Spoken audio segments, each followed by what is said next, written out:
Do you like the atmosphere of Silent Hill or the gameplay in Outlast? Well, what about 19th century hotel-based Welsh folklore? This game has it all. I'm Adam Scott, and this is Maid of Sker.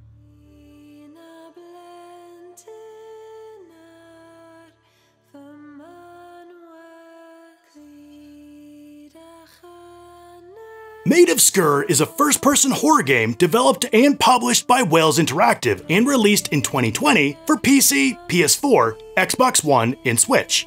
Inspired by Welsh and British folklore and the novel of the same name, Maid of Sker takes place in the late 1800s in the remote Sker Hotel, located on the island of Sker off the Welsh coast, hidden from any map deep within the fog.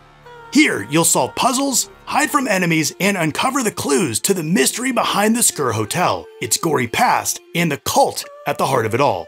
You play as Thomas Evans. Your love, Elizabeth Williams, sent you a letter begging you to travel to the Sker Hotel to help her get away from her overbearing father. You arrive by train, and at first, everything seems fine. The environment is bright and filled with life, but it's so quiet, too quiet. Strangely, the hotel gates are locked. Luckily, a dog guides you into the hotel. Once inside, a thick, gloomy atmosphere seeps in. Elizabeth has locked herself in the attic and warns that the place is no longer safe. She asks you to find the 4 brass cylinders her father hid on the hotel grounds. She explains that when they're played on a harmonium, things will return to normal. I prayed that you received it, hoped that you would come. I know my request must have seemed strange, and I fear it was all for naught. That everything has changed now. I hate change. As you explore, you learn about a cult called the Quiet Ones that the family belonged to and that Elizabeth's mother served as a priestess. It isn't long before you run into the berserk cult members who are not only ravenous, but also blind. This sets up the central game mechanics focusing on sound. Overall, the core narrative is fine, but it's not unlike 1,000 other horror stories. However, the strong atmosphere and musical themes give the whole experience its own unique voice.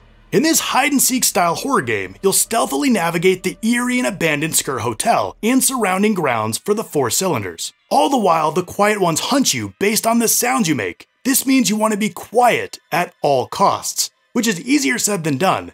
Have you ever tried to sneak into your parents' house after curfew, only to realize just how loud everything is? Yeah, the whole game is like that. It's so loud! The floorboards creak, there's broken glass seemingly everywhere, and the slightest bump of furniture will send enemies straight for you. That's not to mention your own breathing can be your worst enemy. Like when there's smoke, you'll start coughing, or when enemies are really close, you'll have to hold your breath until they leave. I caught myself holding my breath in real life a few times during particularly tense sections. Definitely a credit to the genuine fear this game creates. Scattered throughout the hotel are puzzles you'll need to solve to get crucial items. These sections are often more frustrating than terrifying and rarely make you feel overly clever. I am too smart. I am too smart. S-M-A. You'll find key objects or turn the right levers to progress. However, the ones that seem to pad themselves out with artificial backtracking bog down the pacing, particularly when you're traipsing back and forth over areas with broken glass or toxic fumes. I don't want you to think all the puzzles are bad, but they're definitely hit and miss.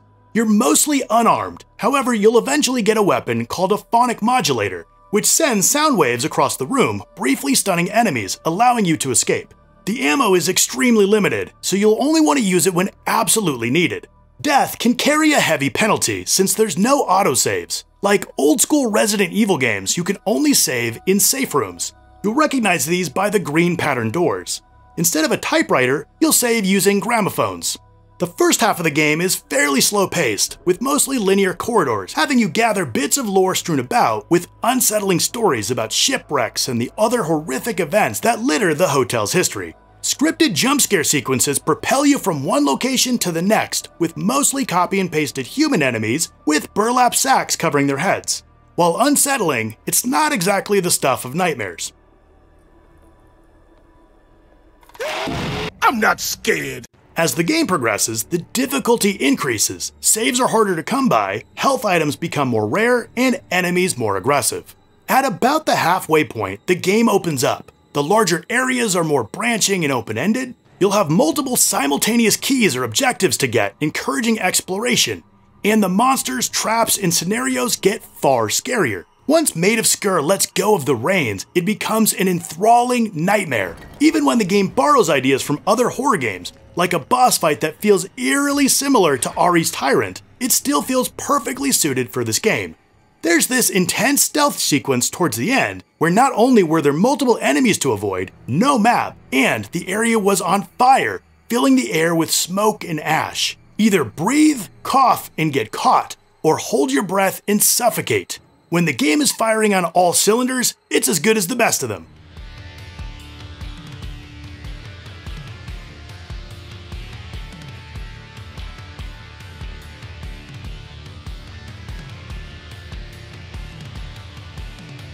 With so much of the theme centered on sound and music, it's no surprise that the sound design is fantastic. The creaking of wooden floorboards, the sharp crack of breaking glass, and the way each space feels different based on the audio alone. I highly recommend playing this game with a good pair of headphones.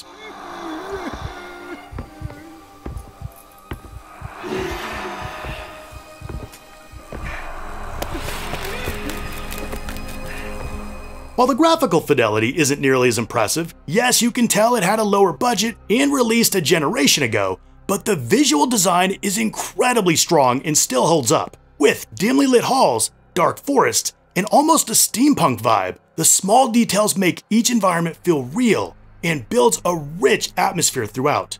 Great artistry goes a long way in immersing you in this world.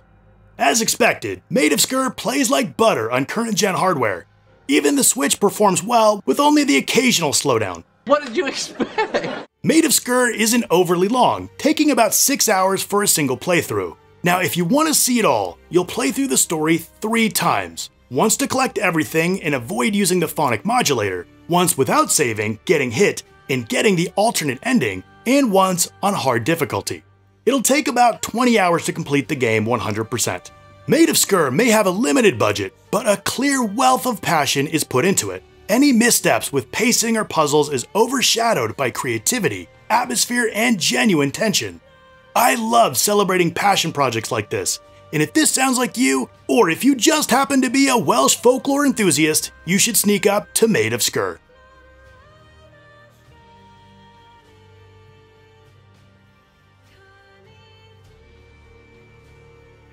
Okay, you've heard my take of Maid of Sker, and I'd love to hear yours as well. Also, what's your favorite spooky, sneaky horror game? Let's talk about it in the comments down below. If you liked the video, hit like and subscribe, and if you want another game that you haven't played, check out my video right here. I want to thank you so much for watching, and I'll see you next time.